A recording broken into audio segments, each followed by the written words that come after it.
Hello everyone, in this episode of Design, we're gonna explain all the essential tool of Figma for all level of designer. Whether you're just starting out in the world of design or you're a seasoned pro looking to level up your skill, this video has something for everyone. We will walk through each tool step by step, breaking down complex concepts into easy to understand techniques. So whether you are feeling a bit overwhelmed by Figma vast toolkit or you are seeking out some advanced tricks to streamline your workflow, you are in for a treat. By the end of this episode, you will not only feel confident navigating Figma, but also inspired to push the boundaries of your creativity. So, enough talking, let's get to the video.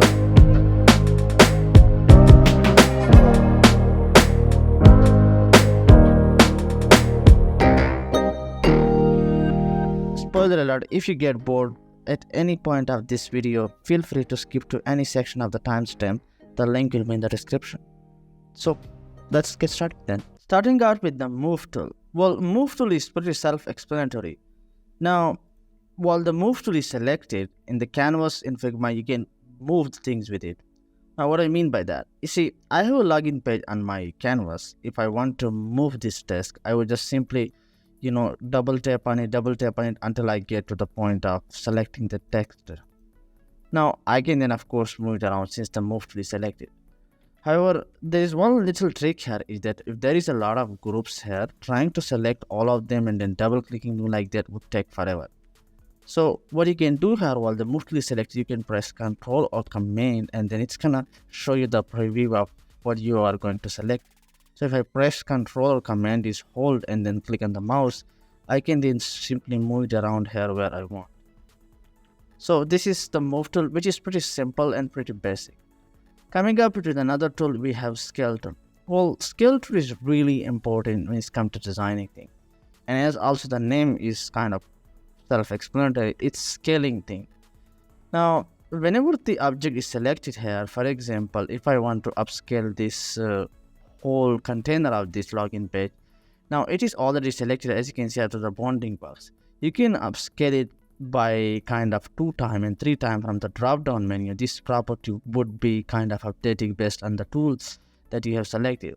Now let me show you what I mean by that. If the move tool is selected, it has its own kind of the layout showing based on the item that is selected. While the item is not selecting, it would be showing the canvas of the entire canvas of the Figma. However, when this the container is selected, it will be showing the setting for this. But we're going to talk about that in a bit later. Let's talk about the scale now. So if the scale is selected, I can then simply click on the any bounding box of the corner of the element. I can then simply scale it back to whatever size that I want to. So this is come in handy a lot while you're trying to kind of create responsive design and things like that. But this is just one piece of the ice, by the way. Like you would be using it a lot more often than. Well, pretty basic and it's really straightforward. Now, with every tool, you would see here it has a keyboard shortcut as well, like V and K. So you can, of course, use it that for your own advantage. Now, coming up to the frame tool, which is one of the most important tools in Figma. Now, what does frame tool do is that it allows you to create canvas for your design. Now, what I mean by that, you see, whenever you are creating products like design, it would have a certain aspect ratio, like a resolution. As you can see here, if I want to create here for the mobile application, I would choose the resolution 430x1930 since the frame tool is selected here. And it's going to create for me a canvas. While the move tool is selected, you can of course create your own frame as well. When it is selected here, you can drag your own canvas as well. As you can see here, it's showing in real time. Well, you can of course create here like to whatever resolution you want. If I want to create a 1920 by 1080 canvas for my design, I can do that too. Now, when the change is selected, that means that it would proportionally create it like a square, like proportionally based on width and height. So if I uncheck this, I can then, of course, type here manually to increase the size of this canvas for me. So that next time while creating the design. So this is how it's work. Now, the other important thing is that, of course, you can create here a desktop kind of canvas as well. In the real world, of course, you would be creating a web application or mobile application. So based on your needs, you can create here right straight from here based on the device needs. If it's a web version, you can select it from any of those, and if it's a mobile, then of course you can select it from any of those. So this is how it's actually works. Now coming up to the number 2 is the section tool. Well, section tool doesn't use here often, but it just basically allows you to kind of segregate certain area of the design. For example, if I want to kind of segregate this area, once you kind of put it into the section, you can then move it around like anywhere you want. Pretty basic, but it's come in handy a lot. Now coming up to the other tool, which is the slice tool. Now slice tool, what does it do is that it allows you to slice any part of the design and work independently for exporting it later. Now what does that mean? You see, like if I want to kind of take a half part of the design. Now the better example is if I show you from my showcase the UI UX case study, that would make sense to you. Now as you can see here, this UX case study is really huge. Trying to export everything all the time wouldn't make any sense. Like for example, if I need this certain area of my case study, I would want to simply select the slice tool and then just simply create a slice of this entire design. So of course you can customize it for your need. Now that it is selected here, the slice tool is already selected. Now that means that I can export the certain area of the design by clicking on the export icon and then choose here and it by based on the type of the image like PNG, SVG and PDF. Now coming to the next tool, which is called the rectangle tool. Now as I mentioned in the beginning is that whatever object is selected, based on that this property would populate. So as you can see here, the rectangle tool is selected, which is the shortcut R. If I hold shift, I can create a constant proportion, a perfect square. Now if I don't hold shift here, by the way, I can then simply again just select it based on my own, like it won't restrain me while dragging the whole rectangle. Once the rectangle is drew, you can then of course fill it with any color you like by clicking on this fill icon and then play around with this. Now not just a color, by the way, you can also create on the gradient. Now the gradient of course can be any color. I'm just giving you a demonstration for it that you can play around with this. Now this is one way of doing things, is that you can add here a color and then gradient. The other thing you can do is to add her image to this by clicking on this image, and then you can upload your own image like so. Now as you can see here, this image is appeared. Now I want to undo this because I want to show you something else, is that while the rectangle tool is selected using the move tool, you can also add here a stroke to it. Now just like a fill, you can also play around with the stroke color and the gradient and things like that. And if you like to increase the size of the stroke, you can also do that.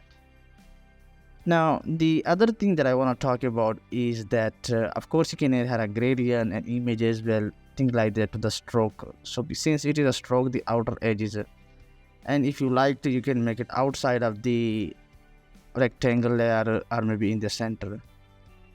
So like oftentimes I use have the inside default, so you wouldn't kind of need this while playing with this. Now you can also add here effects, by the way, if you like to, like a drop shadow kind of. As you can see here, there is a shadow that appearing. If I click on this effect setting, I can move around this shadow to my needs. Like oftentimes you would need it to stand out the object on the canvas.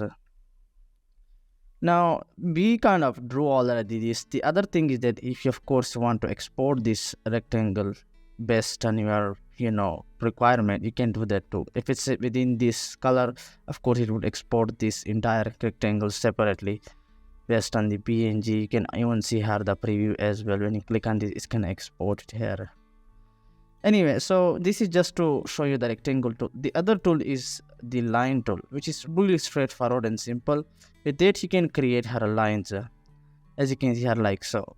Now if I hold shift again like a rectangle, it would create a perfect line without distortion.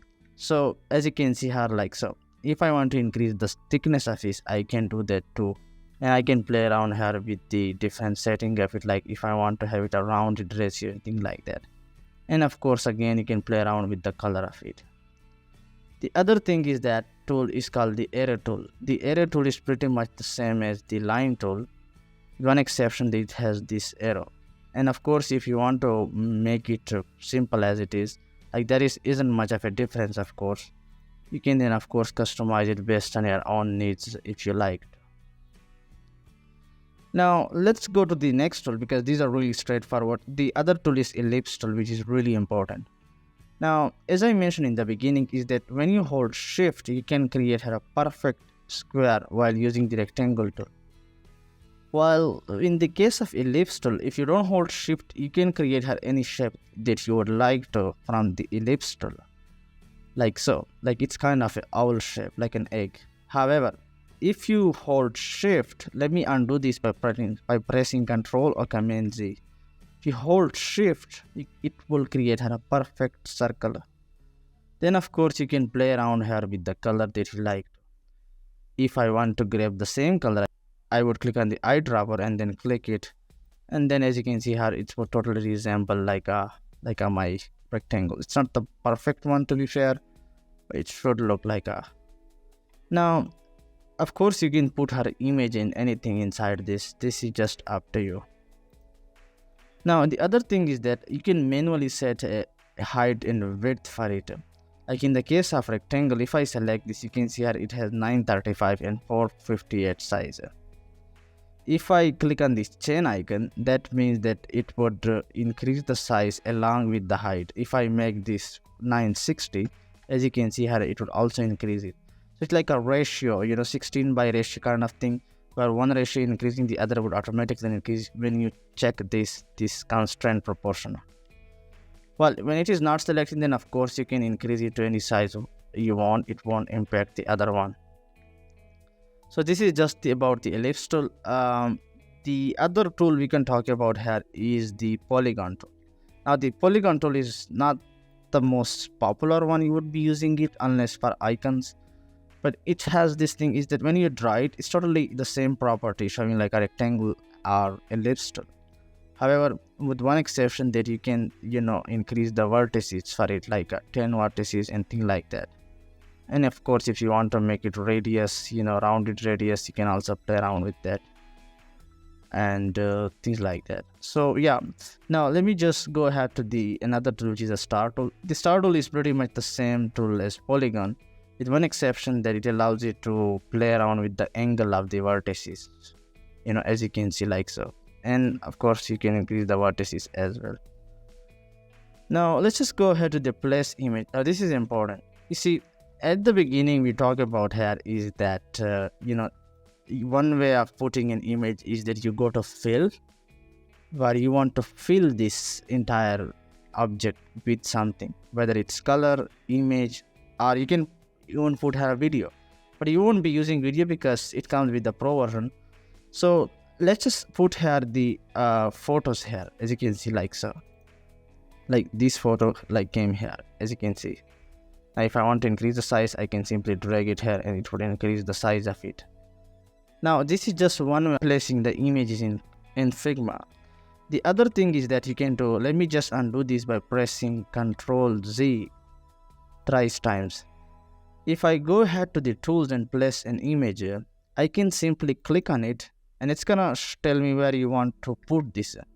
I can select any object and it would instantly fill it with that image. If I want to fill the circle with that image, I will click it and it's gonna fill it with that image. Now of course this is not just limited to images, you can also upload videos, but for videos you would need a pro version of the Figma, by the way. So like you won't need it, to be fair. In real world, most of our images would be of course using it for designing. Now the other trick is that you can of course upload her multiple images. If I select this, and as you can see here, it's telling me that you have 2 images in your clipboard kind of thing. Now it's telling me where you want to place it. If you click on place all, it's gonna randomly put it here. However, if I want to tell it here, put one image here and one here, as you can see here, it would just open them like side by side with one go. Incredibly powerful feature of Figma to save your time. So yeah, I mean, it can be of course more than 2 images. I'm just demonstrating it with 2 images. The other tool is the pen tool.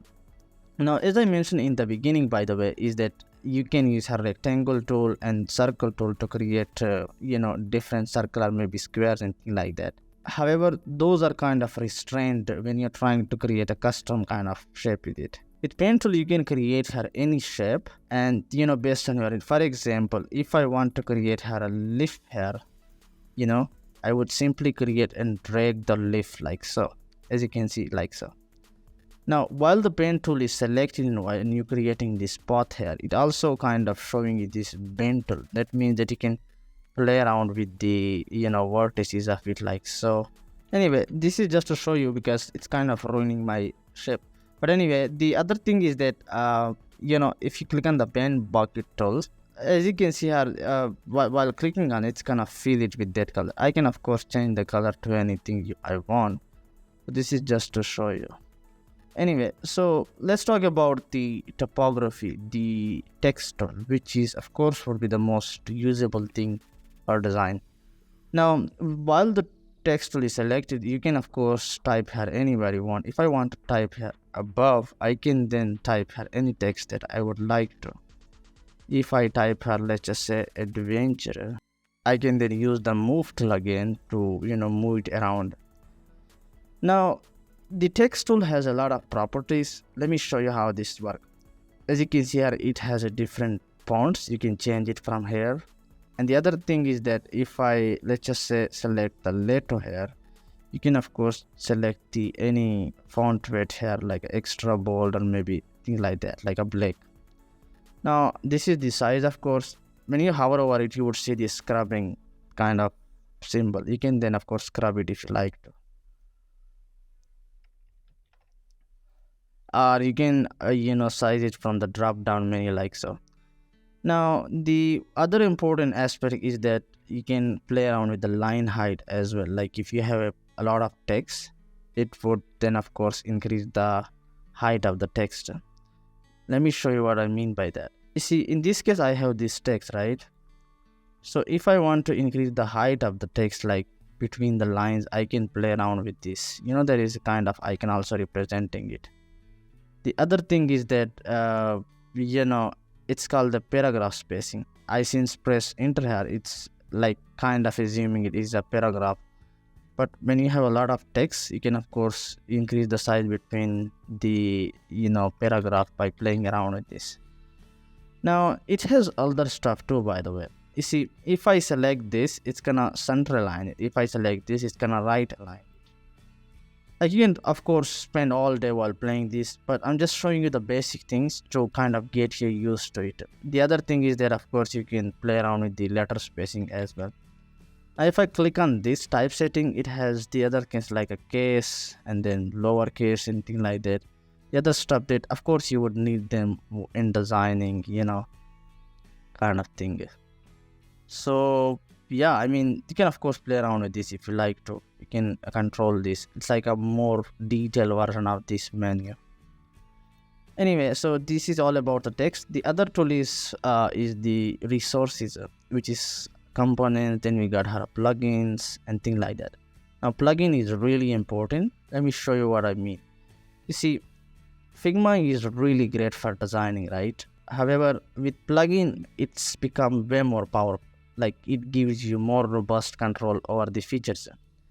For example, if I want to, let's just say I want to remove this text within this Figma image, I would then of course I had to use Photoshop probably or things like that, which is kind of odd. However, with plugin, it's easy to kind of edit this. I'm just giving you example. Of course, plugin can be a lot. Like it can be, of course, any plugin. If I click on the Photopia, which is a plugin for kind of a Photoshop alternative. Now, of course, as you can see here, it is already gone. Once you save this image, it's gonna reflect right away on the canvas of Figma, which is amazing. So plugin, of course, makes the whole designing process a lot faster with robust features, of course. Now, this is just to show you. The other thing is simple, really simple, is the hand tool, of course. You can move around the hand tool if you like to. If you hold this and then, it's zooming all the way here, you can move between the canvas like so. Now of course, like selecting all that would take a little bit of a time, so the best way of course you can do is to hold space. Then it's gonna show this hand tool. I'm holding my space on my keyboard, and then I can simply drag it. Once I release my space key, I can then of course play around again with my design. Anyway, so the final thing is the add comment. The add comment is really important. Like, it's best for collaboration. For example, if my team would be working on the design simultaneously, people would be working on the design, one person can leave the comments, then the other would right away instantly see this comment. So it's like a best for collaboration. The people can work simultaneously within this one file simultaneously, and then giving feedback to each other, and the comments would be here, and then can reply back to it, if I share the file here with anyone else. So I guess that will be it. The video kind of got longer. I hope you guys got a little insight with it. Anyway, in the next video we would be using the same basic tool to create a beautiful design for web, and I will see you in the next video. Thank you so much for watching.